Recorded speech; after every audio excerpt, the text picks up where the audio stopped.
민수기 31장은 하나님께서 모세에게 인생을 매듭짓기 전에 꼭 해야 할 일이 있다라고 말씀하시며 시작을 하고 있습니다. 이 일이 끝나야 네가 나에게 돌아갈 수 있을 것이다. 이 일이 끝나야 너의 사역이 끝을 맺을 수 있을 것이다. 매듭을 지어라. 이 매듭을 짓지 않는다면 다음으로 넘어갈 수가 없다라고 이야기를 하시는 것이죠. 하나님께서 우리에게 말씀하시는 겁니다. 우리의 삶이 다음 장으로 넘어가기 위해서는요, 매듭 지어야 될 일이 있다라는 거예요. 이걸 해야만 우리의 삶이 가나안에서 삶으로 이어질 수 있다라는 거죠. 오늘 하루 우리의 삶을 각자 돌아보시면서 필연적으로 내가 해결해야 되는 문제, 끝내야 하는 어떤 영적인 싸움은 없는지 돌아보시는 게 필요하다라는 겁니다. 그래서 이 싸움을 회피하는 것이 아니라 하나님이 주신 이 영적인 싸움을 내가 외면하지 않고 겸허히 담당하며 끝까지 싸우겠습니다. 알아서 되겠지, 어련히 되겠지, 뭐 이런 식으로 생각하는 게 아니라 내가 끝맺지 않는다면 나는 돌아갈 수 없다라는 마음으로 싸워야겠다라는 결의를 다지시는 하루가 되어야 된다라는 거죠. 이것이 하나님이 오늘 우리에게 주시는 영적인 교훈이라는 것입니다. 두 번째로는 하나님께서 우리에게 묻고 계십니다. 오늘 본문에는요, 반가운 이름이 엄청나게 많이 등장합니다. 하나님께서 오늘 말씀을 묵상하는 가운데 제 마음속에 너는 어떤 사람으로서 내 이야기 속에 등장할 것이냐라고 물어보시는 것 같았습니다. 어떤 사람들이 나오는지 한번 살펴보겠습니다. 먼저 모세입니다. 보시면은 모세가 이렇게 이야기하죠. 하나님의 말씀을 듣는데 조상에게로 돌아가리라 라는 이야기를 듣고 살아갑니다. 모세가 자기의 실수 한 번 때문에 가나안으로 들어가지 못한다라고 이야기를 들었음에도 불구하고 지금 끝까지 너무 충성하고 있어요. 저였다면은 하나님께 불만도 나고 하나님 이것 봐요. 나만 한 사람 없잖아요. 라고 이야기를 하며 자기 의를 드러냈을 텐데 모세는 알았던 거죠. 뭐 여러 마음이 있을 수 있습니다. 모세 가운데. 어차피 내가 가나안 땅에 들어가도 실수하고 끝을 잘못 맺을 거라는 자기의 영적인 민낯을 발견했기 때문일 수도 있고요. 그리고 하나님의 마음이 사랑의 마음이라는 걸 누구보다도 잘 알았기 때문일 수 있고요.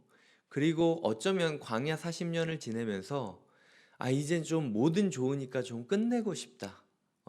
이제는 내가 내 인생을 좀 매듭 짓고 싶다. 더 이상 뭐 넘어가기보단 볼 거 다 봤고 할 거 다 했고 그냥 또 가나안에 들어가서 이스라엘이랑 지지고 하느니 그냥 하나님 부르실 때 하나님 곁으로 가고 싶다 생각했을 수도 있습니다. 여하튼 하나님의 말씀을 가장 먼저 듣고 하나님의 말씀은 백성들에게 전하며 그리고 14절에 보면은 모세가 군대 지휘관 천부장들과 백부장들에게 노했다라고 이야기를 하죠. 이 꾸짖어 줄 수 있는 어른으로서 이 이야기 속에 등장하고 있다라는 겁니다. 젊었을 때는 사람을 죽이기도 했고 혈기왕성도 했고 도망자이기도 했고 그리고 광야에서 쓰임 받았음에도 불구하고 자기 의를 드러내며 실패한 지도자일 수 있겠지만 또 외로울 수도 있겠죠. 아론도 떠나고 미리암도 떠나고 그럼에도 불구하고 그는 끝까지 하나님의 말씀을 받고 하나님의 말씀을 전하고 말씀대로 살지 않는 사람들을 위하여 꾸짖는 어른으로서 등장하고 있다. 우리 이야기 가운데 이 어른이 필요할 수 있죠. 그리고 우리가 이 어른이 되어야 할 수도 있다라는 겁니다. 두 번째로는 6절에 보면 엘라살의 아들 비느하스에게 라고 이야기를 합니다. 25장 7절에 보면은요, 25장 7절에 제가 한번 살펴보겠습니다. 제사장의 아론의 손자 엘라살의 아들 비느하스가 보고 회중 가운데에서 일어나 손에 창을 들고 미디암 사람들과 이스라엘 사람들이 행음하고 타락했을 때 이 재앙을 멈췄던 사람이 누구냐? 아론의 손자 엘르아살의 아들 비느하스가 손에 창을 들고 행음하는 두 사람의 배를 뚫었기 때문에 이 일이 끝났다라는 거죠. 하나님이 이거 잊지 않으십니다. 하나님이 잊지 않으셔서 6절에 보면은 이 비느하스를 거의 선봉장으로 세워서 군사도 아닌데도 불구하고 영적인 제사장의 후예를 선봉장으로 서서 영적인 싸움을 시작하게 하고 있는 거예요. 하나님은 말씀하시는 거죠. 야, 비느하스를 봐라. 이런 열정을 가지고 끝까지 영적인 전쟁을 싸우는, 죄의 가능성을 지우고 공동체를 지키는 사람들이 필요하다라고 이야기를 하고 있다라는 겁니다. 이 맹렬한 열정이 우리에게 있는지 살펴봐야 되고요. 8절에 보면은 미디안의 5왕을 죽였으니 미디안의 왕들은 에위와 레겜과 수르와 후르와 레바이며 또 부올의 아들 발람을 칼로 죽였더라 라고 이야기를 하죠. 일단 우리가 떠오르는 이름이 발람이 있죠. 발람이 하나님의 말씀을 받았고 하나님의 말씀을 전할 수도 있었습니다. 하나님과 커뮤니케이션이 가능했던 사람입니다. 그리고 하나님에게 사용되기도 하죠. 그런데 그 끝이 어떻습니까? 그 끝은 죽음으로 끝나게 된다라는 거죠. 말씀 100번 주고 말씀의 통로로 100번 사용해도 순종하지 않고 회개하지 않는다면 결국은 죽는 사람 중 일부가 될 것이다. 주님께서 발람의 죽음을 통하여 우리에게 교훈을 하고 있는 겁니다. 거기다가 보면 미디안의 왕들 에위, 레겜, 수르, 후르, 레바, 이 사람이 누구인지 아십니까? 이 사람들 21장에 보면은 그 시혼을, 아모리 왕 시혼이었나요? 시혼을 그 점령하는 때가 나오거든요. 아모리 왕 시혼에게 사신을 보내며 당신의 땅을 지나게 해달라, 우리는 아무것도 건들지 않겠다라고 이야기를 했더니 시혼이 자기 영토로 지나감을 용납하지 않고 백성을 모아 쳤다가 다 죽고 끝나는 것을 보여주고 있거든요. 근데 그 다음에 어떻게 되냐면요, 여호수아 13장인가, 참 제가 한번 찾아보겠습니다. 여호수아에 보면은 그 각 지파 족속이 제비 뽑은 이야기가 나오거든요. 그러면서 그 제비 뽑은 땅이 어떤 땅인지를 묘사를 하고 있는데 13장 21절에 보면은, 여호수아 13장 21절에 보면 평지 모든 성읍과 헤스본에서의 다스리던 아모리 족속의 왕 시온의 온 나라라. 모세가 시온을, 그 땅에 거주하는 시온의 군주들, 자 시온의 군주들이 누구냐면 곧 미디안의 귀족 에위, 레겜, 술, 훌, 레바와 함께 죽였으며 이스라엘 자손이 그들을 사륙하는 중에 부올의 아들 점술과 발람도 칼날로 죽였더라. 지금 이 오늘 우리가 읽은 본문 31장의 8절에 나오는 미디안의 5왕이 누구냐? 여태까지 숨겨져 있었던 존재지만 알고 보니까 아모리 왕 시혼의 그 신하들이었고, 그리고 25장에서 미디안에서 이스라엘들이 타락하게 만드는 주동자이기도 했다라는 거예요. 숨겨졌던 악의 근원을 하나님께서 찾아내시는 거죠. 내가 너희 이름 모를 줄 알았어? 내가 너희 존재 모를 줄 알았어? 숨어있고 너희를 가리면은 내가 모를 줄 알았니? 내가 너희 이름 다 기억하고 있다. 하나님께서 말씀하시는 거죠. 하나님께서 우리에게 숨어있는 죄의 사람이 되지 말아야 될 것을 이야기를 하고 있는 겁니다. 그리고 보면은 그 14절에 보면은 또 천부장들과 백부장들이 있죠. 열심히 싸웠는데도 욕먹는 사람들이 있습니다. 죄의 타협, 죄의 가능성을 남겨두고 왔기 때문에 최선을 다하여 목숨 걸고 싸웠는데도 분노를 받아야 했던 사람들이 있다라는 거예요. 그래서 야, 천부장과 백부장들을 좀 봐라. 니네 99% 싸워도 1% 남겨두면 욕먹는다. 그래서 너희 삶의 죄의 가능성을 없애야 된다. 천부장과 백부장을 보라 이야기하시는 거고요.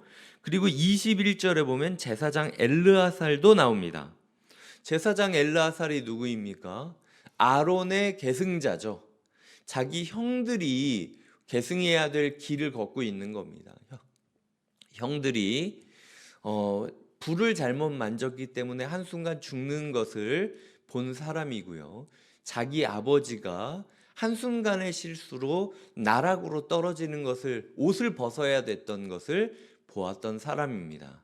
하지만 하나님께서 기회가 주셨을 때 그 기회를 끝까지 붙잡고 계승자로서의 사명을 이어가는 것, 그리하여 모세와 함께 사역할 뿐만 아니라 비느하스, 아들 비느하스에게 또 다른 어른이 되어야 되는 징검다리 역할을 감당하는 사람, 그 사람이 엘르아살이라는 거죠. 여기까지 보시면은 하나님의 단순한 이야기인데도 불구하고 수많은 등장인물이 존재한다라는 거예요. 그러면서 하나님께서 오늘 우리에게 말씀하고 있다라는 거죠. 나는 사람을 쓰는 하나님이다. 너는 나에게 어떤 사람이 되고 싶으냐? 꿈을 꿔라. 내가 이렇게 되고 싶다고. 주님, 저는 이런 사람으로 하나님 나라의 이야기에 등장하고 싶습니다. 주님, 저는 이런 사람은 되지 않았으면 좋겠습니다. 하나님 앞에 어떤 사람이 될 것인지 오늘 이야기 드렸던 모세, 비느하스, 발람, 미디안의 귀족들, 그리고 백부장과 천부장들, 그리고 엘르아살, 이 중에서 어떤 사람이 될 것인지 우리가 선택하고 꿈꾸며 소망하며 기도하는 것이 필요하다라는 것이죠. 마지막 세 번째는 아까 이야기 드렸던 대로 우리의 삶의 죄의 가능성을 지워야 된다라는 겁니다. 공동체를 지켜야 된다라는 거죠. 삶 가운데 최선을 다하고 돌아왔는데도 모세에게 혼나지 않습니까? 야, 니네가 미디안에서 그냥 요 정도면 되겠지라고 생각을 해서 여자들과 히히덕거리다가 니네 인생이 끝나지 않았냐. 그랬는데도 니네가 여자들을 데려온단 말이야. 이건 말이 안 되는 일이야 라고 이야기를 하고 있다라는 거죠. 죄의 가능성이 있다면 지워야 됩니다. 그리고 공동체를 지켜야 된다라는 거죠. 결국 죄가 못 들어오게 지금 모세가 엘르아살을 시켜서 딱 막지 않습니까? 깨끗해지지 않으면 공동체로 들어올 수 없다. 이야기를 하면서 마지막 부분을 보내고 있다라는 거예요. 우리는 우리의 가정과 교회를 지키기 위하여 어떤 장벽을 치고 있는지, 어떻게 영적인 전쟁을 사수하고 있는지, 그래서 죄의 씨까지도 다 없애고 있는지를 돌아보아야 된다라는 것입니다. 하나님께서 주시는 이 교훈들을 우리가 마음에 담고 하나님 앞에 살아가시는 축복의 하루 되시길 주님의 이름으로 부탁드립니다. 기도하시겠습니다. 하나님 아버지 감사합니다. 하나님께서 우리에게 말씀을 주시고 우리에게 끝나지 않는 이야기, 결산의 이야기를 보여주시는 것을 봅니다. 주님께서는 결산하시는 하나님이니 주님 앞에서 우리가 매듭지어야 될 일이 있다면 꼭 매듭짓게 하여 주시옵소서. 하나님, 우리의 삶에 내가 하나님의 스토리 중에서 어떤 등장인물이 될지 마치 결정하라고 버튼들을 쭉 눌러놓은 것 같습니다. 주님, 저는 주님 앞에 이런 사람이 되고 싶습니다 라고 선언하고 서약하고 소원하고 주님께 달려가는 하루 되게 하여 주시옵소서. 하나님, 우리의 삶에 죄의 가능성이 있다면 0%로 만들게 끝까지 싸우게 하여 주시고, 하나님, 죄가 우리의 가정과 교회와 사회에 침투하지 못하도록 영적인 저지선이 되어서 최후의 방벽이 될 수 있도록 인도하여 주시옵소서. 끝까지 공동체를 위하여 싸우는 자에게 가나안 땅을 축복으로 주실 하나님을 신뢰하며 예수님의 이름으로 기도드립니다. 아멘.